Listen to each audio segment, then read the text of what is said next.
Cashew corporation case വീണ്ടും പുതിയ വഴിത്തിരിവിലേക്കും പുതിയ അന്വേഷണത്തിലേക്കും അടക്കം ഘട്ടങ്ങൾ കടക്കുകയാണ്. സർക്കാർ ഇക്കാര്യത്തിൽ നിലപാടുകൾ കൂടി വ്യക്തമാക്കുന്ന സാഹചര്യമാണ്.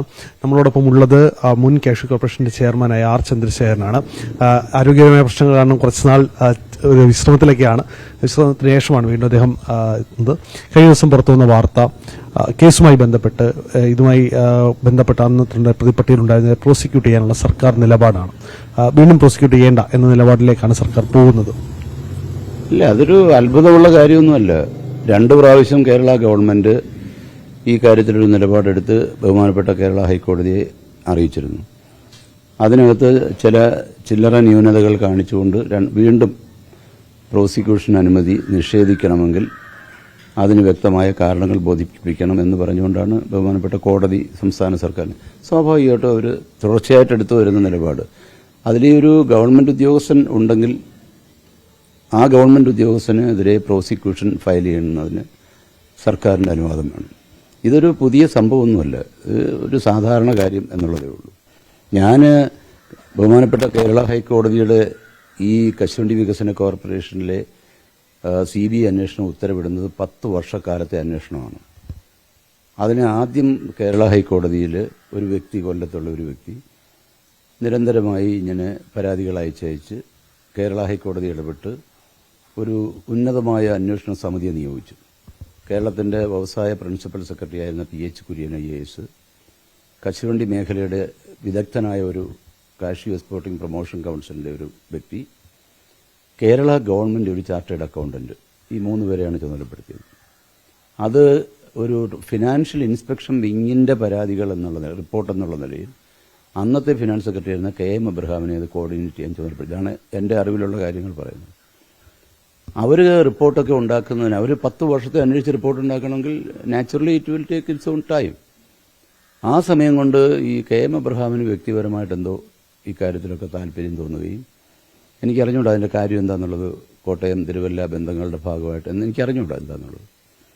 അങ്ങനെ അദ്ദേഹം ചടച്ചു കൂട്ടിയ ഒരു റിപ്പോർട്ട് പെട്ടെന്ന് തയ്യാറാക്കി കേരള ഹൈക്കോടതിയിൽ കേരള ഹൈക്കോടതിയിൽ കോടതിയെ ധരിപ്പിക്കാൻ ശ്രമിച്ചതിന്റെ ഫലമായിട്ട് അന്ന് ഈ കേസ് 10 വർഷത്തേക്ക് CBI അന്വേഷിക്കട്ടെ എന്ന് പറഞ്ഞാണ് ഉത്തരവിട്ടത്.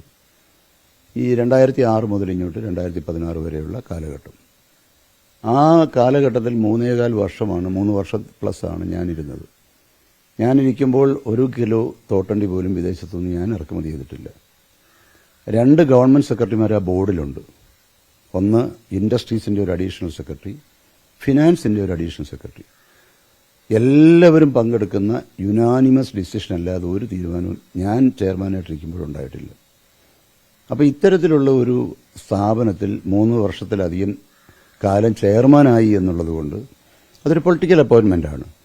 സ്വാഭാവികമായിട്ട് ഞാൻ അന്ന് മുതൽ എൻ്റെ പാർട്ടിയിൽ ഞാനിത് രേഖാമൂലം KPCC പ്രസിഡന്റുമാർക്ക് എഴുതി കൊടുത്തിട്ടുണ്ട്.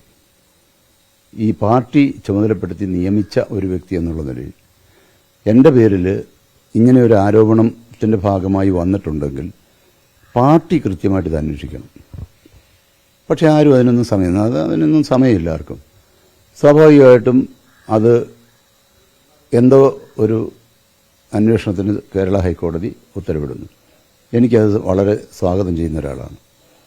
എൻ്റെ സമയത്ത് 1 കിലോ തോട്ടണ്ടി പോലും വിദേശത്തുനിന്ന് ഞാൻ ഇറക്കുമതി ചെയ്തിട്ടില്ല. ഞാൻ അതിലൊരു വിദേശയാത്ര പോലും നടത്തിയിട്ടില്ല. ഞാൻ 3.25 വർഷം ഇരിക്കുമ്പോൾ 628 ദിവസം ജോലി കൊടുത്ത ആളാണ്.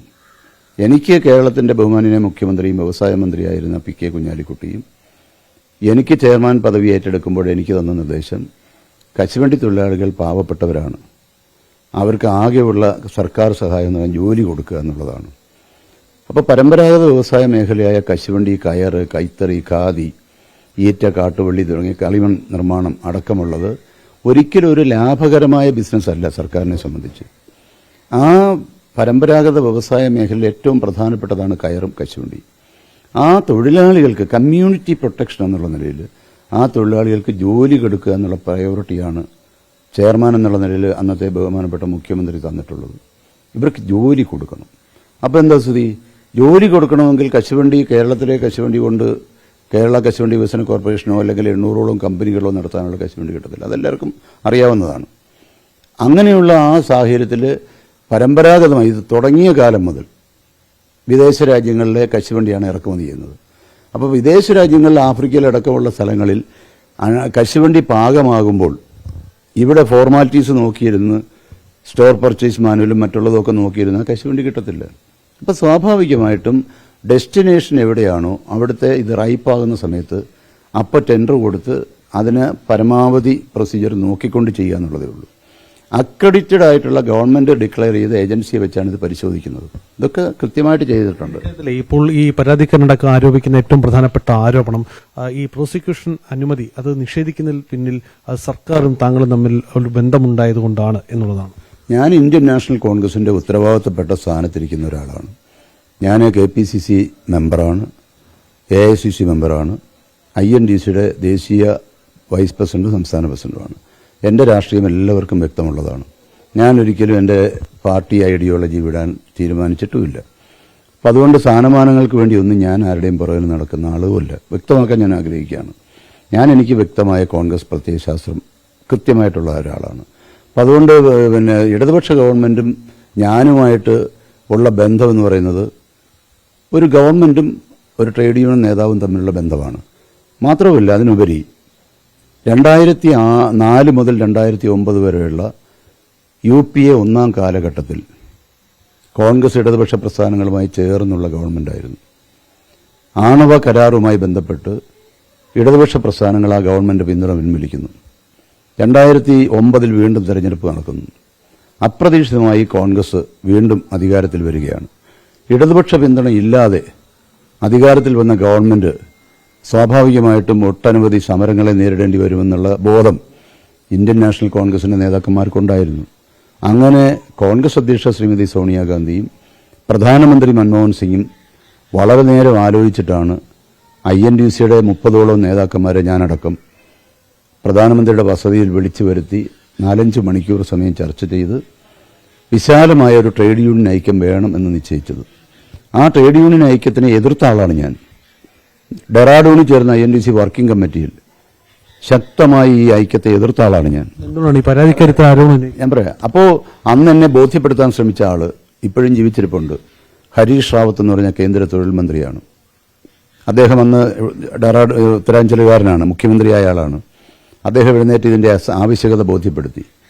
കേരളത്തിന്റെ 3 സമന്നതരായ നേതാക്കന്മാർ ബഹുമാനപ്പെട്ട കോൺഗ്രസ് അധ്യക്ഷയെ കണ്ട് കേരളത്തിലെ ഈ കാര്യങ്ങളൊക്കെ ചർച്ച ചെയ്തു. കോൺഗ്രസ് അധ്യക്ഷ വ്യക്തമായി പറഞ്ഞത് ട്രേഡ് യൂണിയനുകളുടെ ഐക്യത്തെ ഒരു കാലത്തും കോൺഗ്രസ് എതിർക്കേണ്ട കാര്യമില്ല. കാരണം ട്രേഡ് യൂണിയനുകൾ ഏത് ഗവൺമെന്റ് വന്നാലും അവരുടെ അവകാശങ്ങൾക്ക് വേണ്ടി മുറവിളിക്കൂട്ടുകയും പോരാട്ടങ്ങൾ നടത്തുകയും വേണം. അതാണ് എൻ്റെ നിലപാടെന്ന് സോണിയാഗാന്ധി വ്യക്തമാക്കിയതാണ്. ഇതൊന്നും അറിയാതെ കേരളത്തിൽ വളരെ കുറച്ച് ആളുകൾ ഈ ഐക്യമാണ് കേരളത്തിലെ ഏറ്റവും വലിയ പ്രശ്നം എന്ന് പ്രചരിപ്പിക്കാൻ ശ്രമിക്കുന്നുണ്ട്. എനിക്ക് വ്യക്തമായ രാഷ്ട്രീയമുണ്ട്. അവിടെയെല്ലാം വേദികളിൽ പോയി കോൺഗ്രസ് രാഷ്ട്രീയം പറയുന്ന ആളാണ് ഞാൻ. അതെല്ലാം പരിശോധിക്കാൻ നിങ്ങളുടെയൊക്കെ ക്ലിപ്പിംഗ്സ് ഇഷ്ടം പോലെ ഉണ്ടാവും. CPIയുടെ സമ്മേളനത്തിൽ, CPMന്റെ സമ്മേളനത്തിൽ കോൺഗ്രസിന്റെ പ്രത്യയശാസ്ത്രം പറഞ്ഞുകൊണ്ട് ഈ നരേന്ദ്രമോദി വന്നതിന് ശേഷം ആ പാർട്ടികളുടെ സ്ഥിതി എന്താണെന്ന് അവരോട് ചോദിക്കുന്ന ആളാണ് ഞാൻ. അപ്പോൾ എനിക്ക് വ്യക്തമായ രാഷ്ട്രീയമുണ്ട്. അത് കൊല്ലത്തൊരു പെറ്റീഷൻ കൊടുക്കുന്ന ഒരുത്തം വിചാരിച്ച് എൻ്റെ രാഷ്ട്രീയമൊന്നും മാറാൻ പോകുന്നില്ല. സർക്കാർ നടപടി സ്വാഭാവികപരമാണ്. സർക്കാർ നടപടി സർക്കാർ ഉദ്യോഗസ്ഥന്മാർ ഇങ്ങനെയുള്ള കേസുകളിൽപ്പെട്ടാൽ അവരെ പ്രോസിക്യൂട്ട് ചെയ്യണമെങ്കിൽ തീർച്ചയായിട്ടും പാർലമെന്റ് പാസാക്കിയ നിയമം അനുസരിച്ച് ക്രിമിനൽ പ്രൊസീജിയർ കോഡ് അനുസരിച്ച് അവരുടെ ഗവൺമെന്റ് അനുവാദം വേണം. ഗവൺമെന്റ് അനുവാദം കൊടുക്കണോ വേണ്ടെന്ന് ആരാ തീരുമാനിക്കുന്നത്? ഗവൺമെന്റാണ് തീരുമാനിക്കുന്നത്. ഗവൺമെന്റിന്റെ സോവറിൻ പവർ വെച്ചുകൊണ്ട് അവർക്കിത് പ്രോസിക്യൂഷൻ അനുവാദം കൊടുക്കണോ വേണ്ടെന്ന് അവരാണ് തീരുമാനിക്കുന്നത്. അതിൽ R ചന്ദ്രശേഖരൻ മാത്രമല്ലല്ലോ പ്രതി. നിങ്ങളുടെ മാധ്യമ വാർത്ത കണ്ടാൽ R ചന്ദ്രശേഖരൻ INDC പ്രസിഡന്റ് പ്രതിയായ കേസ് എന്ന് പറയുമ്പോൾ നിങ്ങൾക്കൊരു സുഖം ഉണ്ടാവും, കാണുന്നവർക്കും ഒരു സുഖം ഉണ്ടാവും. പക്ഷേ എനിക്ക് അങ്ങനെയുള്ള സുഖം ഉണ്ടാകേണ്ട കാര്യമില്ല. പ്രതികൾ ഉണ്ട്. എൻ്റെ വീട് വന്ന് CBI അന്വേഷിച്ചതാണ്. എൻ്റെ പേരിൽ ഒരു കുറ്റവും കണ്ടുപിടിച്ചിട്ടില്ല. ഞാൻ ഒരു പൈസയുടെ പോലും അഴിമതി നടത്തിയിട്ടില്ല. ഈ 3.25 വർഷം ഏറ്റവും കൂടുതൽ ജോലി കൊടുത്തു തോട്ടണ്ടി ഇറക്കുമതി ചെയ്യാതെ. അതാണ് പോയിന്റ്. അപ്പോൾ തോട്ടണ്ടി ഇറക്കുമതി അഴിമതി കേസിൽ R ചന്ദ്രശേഖരൻ എന്ന് പറയുമ്പോൾ മാധ്യമധർമ്മത്തിന് വിരുദ്ധമാണ് ഈ വാർത്ത എന്ന് പറയാതിരിക്കാൻ തരവില്ല. ഞാൻ പറയുന്നത് കേസിന്റെ വഴിക്ക് പോട്ടെ. ഞാൻ കേസിനെ സ്വാഗതം ചെയ്ത ആളാണല്ലോ. ഒരു തരത്തിലുള്ള പരാതിയില്ല. കേസ് അതിന്റെ വഴിക്ക് പോട്ടെ. അന്വേഷണം വന്നാൽ നേരിടുക എന്നുള്ളതല്ലാണ്ട് ഒരു സാധാരണ പൗരന് എന്ത് ചെയ്യാൻ പറ്റും? അപ്പോൾ ജനാധിപത്യത്തിൽ പരാതികൾ വരികയും പരാതികൾക്ക് അനുസരിച്ച് അന്വേഷണം വരികയും ചെയ്യുന്നത് സ്വാഭാവികമാണ്. കരുണാകരന്റെ പേരിൽ പാമോലിൻ കേസ് എത്ര കാലം നടത്തി? VS അച്യുതാനന്ദൻ കരുണാകരൻ മരിക്കുന്നതിന്റെ തലേദിവസവും കേസ് നടത്താൻ ഡൽഹി പോയ ആളാണ്. അങ്ങനെ എത്രയോ കേസുകൾ, എത്രയോ രാഷ്ട്രീയക്കാർ, കേരളത്തിലെ പൊതുപ്രവർത്തകരായിട്ടുള്ള 95% ആളുകളുടെ പേരിലും പരാതികളുണ്ട്. മറയ്ക്കാൻ ഇക്കാര്യത്തിലൊന്നുമില്ല. എനിക്ക് മറയ്ക്കാനൊന്നുമില്ല. ഞാൻ വളരെ ക്ലിയറായി പറയുന്നു. ഏത് അന്വേഷണം നടക്കട്ടെ, അന്തസ്സായി എന്റെ ഭാഗം. ഈ 3.25 വർഷത്തെ കാര്യമല്ലേ എനിക്ക്. പരാതിക്കാർക്ക് ഇതിന് വലിയ ഗൂഢാലോചന അല്ല, എന്ത് പരാതിക്കാരൻ ആരാണെന്ന് പോലും എനിക്ക് അറിഞ്ഞുകൂടാ. നിങ്ങൾ അന്വേഷിച്ചാൽ മതി. അദ്ദേഹം കേരളത്തിലെ വിവരാവകാശ പ്രവർത്തകനാണ്, എനിക്ക് ബഹുമാനമുണ്ട്. പക്ഷേ ഏതൊക്കെ സ്ഥാപനത്തിനെതിരെ വിവരാവകാശം കൊടുത്തെന്ന് നിങ്ങൾ അന്വേഷിച്ച് നോക്ക്. ഞാൻ ജില്ലാ പോലീസ് സൂപ്രണ്ടിന് പരാതി കൊടുത്തിട്ട് എനിക്ക് അദ്ദേഹത്തിന്റെ രേഖാമൂലമുള്ള കത്തുണ്ട്. ഈ പരാതി കൊടുക്കുന്ന ആളിന്റെ ബാക്ക്ഗ്രൗണ്ട് പരിശോധിക്കണ്ടേ? വേണ്ടേ? ആ ബാക്ക്ഗ്രൗണ്ടിനകത്ത് എന്താണെന്നുള്ളത് അദ്ദേഹം വ്യക്തമാക്കട്ടെ. എന്താണ് അദ്ദേഹത്തിന്റെ പ്രശ്നം? INTUC ആഫീസിൽ സുരേഷ് ബാബു എന്ന് പറഞ്ഞ നേതാവ് പ്രസിഡന്റായിരുന്നപ്പോൾ ആഫീസിലെ ആളുകൾക്ക് ചായ വാങ്ങിച്ചു കൊടുക്കാൻ നിന്ന ഒരാളിനെ എന്നോട് എന്തിനാ ഇങ്ങനെ വൈരാഗ്യം? എനിക്ക് അറിഞ്ഞുകൂടാ. അദ്ദേഹത്തിന് തീർച്ചയായിട്ടും എനിക്കെതിരായിട്ട് പറയാനുള്ള അവകാശമുണ്ട്, ജനാധിപത്യമാണ്. പക്ഷെ അത് നിങ്ങളാണ് നോക്കേണ്ടത്. എന്താണ് ഇന്റൻഷൻ ഓഫ് ദി പെറ്റീഷണർ, നിയമത്തിന്റെ ലക്ഷ്യം എന്താണെന്നുള്ളത് നിങ്ങളാണ് നോക്കേണ്ടത്. ഏതെങ്കിലും തെരഞ്ഞെടുപ്പ് അടുത്ത് വരുമ്പോൾ പരാതിക്കാരനെ ആരോഗ്യമൊക്കെ സഹായിച്ച് അദ്ദേഹം രംഗത്ത് വരികയാണ്, നല്ല കാര്യമാണ്. അതിലൊക്കെ എനിക്ക് എന്ത് ചെയ്യാൻ പറ്റും? അന്വേഷണത്തിൽ ഞാൻ എന്നും എല്ലാ കാലത്തും ഏത് സ്ഥാനത്തിരുന്നിട്ടുണ്ട്. ഞാൻ കില്ലയുടെ ചെയർമാനായിട്ടിരുന്ന ആളാണ്. ഞാൻ പല സ്ഥാനങ്ങളിൽ ഇരുന്നിട്ടുള്ള ആളാണ്. കോഫി ബോർഡ് വൈസ് ചെയർമാനായിരുന്നു. കേന്ദ്ര ഗവൺമെന്റ് ഒട്ടനവധി സ്ഥാപനങ്ങളിൽ ഞാൻ വൈസ് ചെയർമാനും അതുപോലെ ബോർഡ് മെമ്പറുമായിട്ട് ഇരുന്നിട്ടുണ്ട്. എന്റെ പേരിലൊന്നും ഒരു ആരോപണം ഇതുവരെ വന്നിട്ടില്ല. അതിന് ഞാൻ അവസരം കൊടുത്തിട്ടില്ല. ILOയുടെ ഗവേണിംഗ് ബോഡിയിൽ ഞാൻ 7 വർഷക്കാലം ഞാനിരുന്ന ഒരാളാണ്.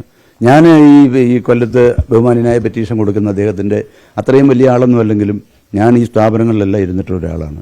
അപ്പോൾ അത് അദ്ദേഹത്തിന്റെ ഇന്റൻഷൻ എന്താണ് നിങ്ങൾ അദ്ദേഹത്തിനോട് ചോദിക്കണം.